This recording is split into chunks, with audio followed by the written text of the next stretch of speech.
విషయం ఏమిటంటే జగన్మోహన్ రెడ్డి గారు పదవీ స్వీకరణ చేసింది మే 30వ తేదీన 2019 మే 30వ తేదీన జగన్మోహన్ రెడ్డి గారు ముఖ్యమంత్రిగా పదవీ స్వీకరణ చేస్తే జూన్ 6వ తేదీన అంటే ఎన్ని రోజులు కేవలం 6-7 రోజుల్లోనే సుధాకర్ రెడ్డి గారికి అడిషనల్ అడ్వకేట్ జనరల్ పదవినిచ్చారు జగన్మోహన్ రెడ్డి గారు.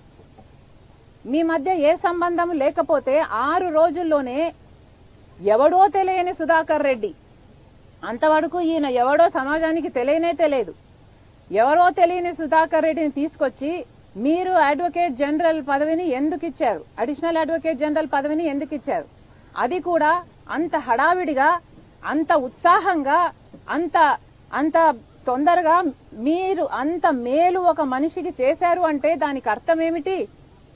మీకోసం సుధాకర్ రెడ్డి పిటిషన్లు వేసి మీకోసం అంతగా చేశాడు కాబట్టి దానికి ప్రతిఫలంగా మీరు ఆయనకు పదవినిచ్చారు. లేకపోతే ఎవడైనా కూడా తన తండ్రి పేరుని సిబిఐ ఛార్జ్ షీట్ లో చేర్చిన వ్యక్తిని పిలిచి అడిషనల్ అడ్వకేట్ జనరల్ పదవి ఇస్తాడండి?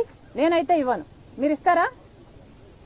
మీ తండ్రి పేరుని ఎవడైనా ఛార్జ్ షీట్ లో పెట్టాలి అని 3 కోట్లను తిరిగిన వాడికి ఎవడు ఇవ్వడు. ఇదంతా జగన్మోహన్ రెడ్డి గారి ఆదేశాల మేరకే జరిగింది.